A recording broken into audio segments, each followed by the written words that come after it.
Buat kalian yang belum subscribe, alangkah baiknya subscribe dulu ya guys. Dan jangan lupa nyalakan tombol loncengnya. Terima kasih. Halo semuanya, di videoku kali ini aku akan membahas tentang latihan soal pada lensa cembung. Sebelum kalian lanjut nonton videoku ini, kalian bisa buka dulu latihan soalnya di alamat blogku di fisikasanklar.wordpress.com. Nanti akan keluar tampilan seperti ini. Aku akan membahas contoh soal yang nomor 1 dan nomor 2. Oke, kita lanjutkan ke contoh soal nomor 1. Di situ diketahui kalau ada kunci dengan panjangnya itu 6 cm. Panjang 6 cm di sini berarti adalah tinggi dari kunci tersebut. Jadi bisa kita tuliskan, diketahui H atau tinggi itu sama dengan 6 cm. Berada 75 cm di sebuah lensa. Berada 75 cm di sebuah lensa itu artinya adalah jarak bendanya atau disimbolkan dengan S. S sama dengan 75 cm. Sedangkan jarak fokusnya itu sebesar 30 cm. Kita sudah mengetahui bersama kalau jarak fokus pada lensa cembung ini nilainya selalu positif. Sehingga bisa kita tuliskan F sama dengan 30 cm. Nah, dari sini bisa diketahui bahwa benda tersebut terletak di ruang 3.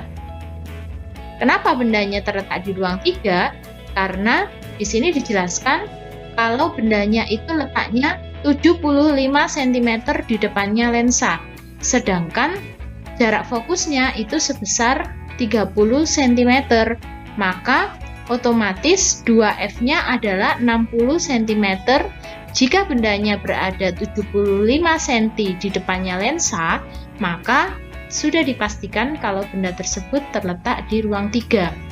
Berdasarkan teori yang sudah kita pelajari sebelumnya pada lensa cembung, apabila benda itu berada di ruang 3, maka seharusnya bayangannya nanti akan ada di ruang 2. Masih ingat kan teman-teman? Ruang benda ditambah dengan ruang bayangan itu hasilnya sama dengan 5. Jadi logikanya nanti bayangannya itu akan ada di ruang 2. Nanti kita buktikan bersama-sama apakah betul bayangannya itu ada di ruang 2. Oke. Kita lanjutkan ke bagian ditanya.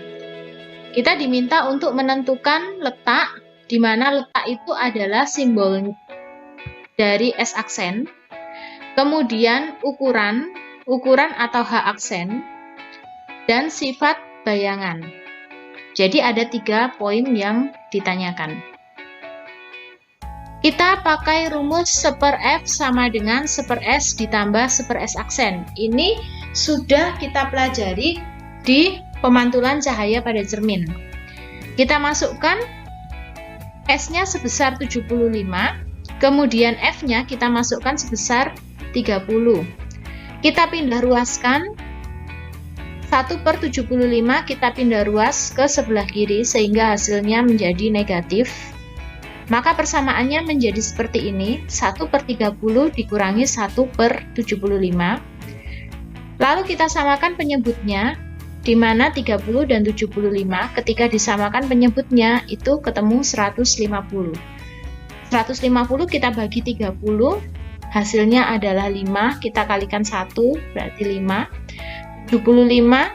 150 dibagi 75, hasilnya adalah 2. 5 dikurangi 2, ketemu 3. Jadi 1/S aksen itu besarnya sama dengan 3/150. Sehingga kalau kita mau mencari S aksennya, berarti kita balik menjadi 150/3, ketemunya 50 cm. Nah, bayangannya ada 50 cm di depannya lensa. Terbukti ya teman-teman. Jadi F-nya ini tadi 30, bayangannya itu 50 cm di depannya lensa, maka artinya bayangannya ini ada di ruang 2.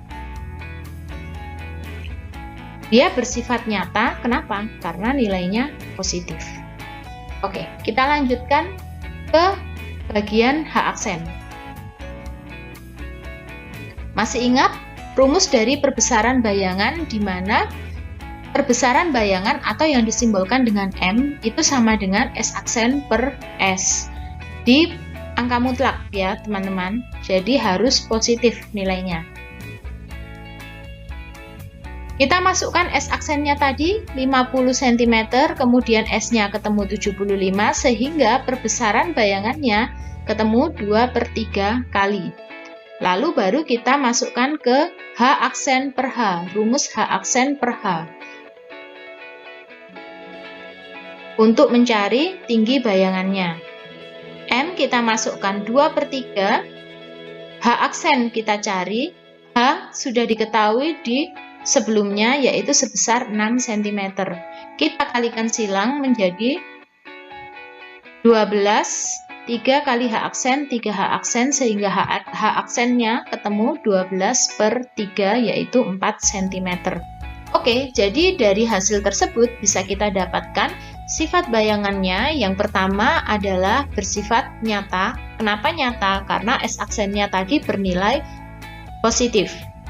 Kemudian yang kedua diperkecil. Kenapa diperkecil? Karena nilai M-nya atau perbesarannya itu kurang dari 1.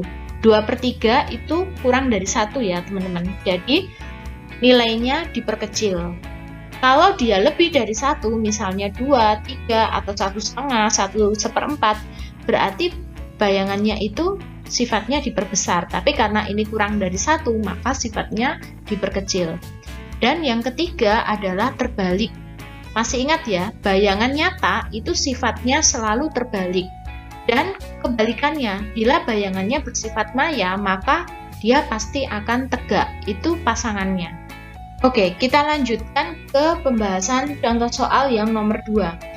Di contoh soal yang nomor 2 itu diketahui bahwa jarak fokus sebuah lensa cembung yang menghasilkan bayangan tegak 3 kali besar benda. Bayangan tegak 3 kali besar benda bisa kita tuliskan dengan M sama dengan 3 kali. M sama dengan 3 kali berarti benda ini memiliki bayangan yang diperbesar. Pada lensa cembung, kita harus ingat, bayangan diperbesar itu ada 2 kemungkinan. Yang pertama, bisa jadi bendanya itu ada di ruang 2, sehingga bayangannya ada di ruang 3, sifatnya nyata dan diperbesar. Atau kemungkinan yang kedua, bendanya itu ada di ruang 1, bayangannya ada di ruang 4. Yaitu sifatnya maya dan diperbesar. Nah, dari kalimat tersebut bisa kita ketahui kalau bayangannya itu bersifat maya. Kenapa? Karena di situ ada kata-kata menghasilkan bayangan tegak. Di sesi sebelumnya sudah saya jelaskan bahwa bayangan tegak itu artinya ada pada bayangan maya. Maka kalau di situ dituliskan bayangannya tegak, berarti bayangannya ini pasti bersifat maya. Sedangkan jarak bendanya itu dituliskan 4 cm di depannya lensa. Ya, jadi bayangannya nanti bersifat maya dan diperbesar. Karena bayangannya itu bersifat maya, maka S aksennya nanti itu harus bernilai negatif. Kita lanjutkan ke bagian yang ditanyakan. Bagian yang ditanyakan adalah jarak fokus dari lensa tersebut. Jarak fokus dari lensa cembung itu nilainya pasti selalu positif. Oke, kita lanjutkan. Untuk menjawab pertanyaan ini, yang pertama, kita masukkan rumus M-nya dulu, di mana M itu sama dengan S aksen per S.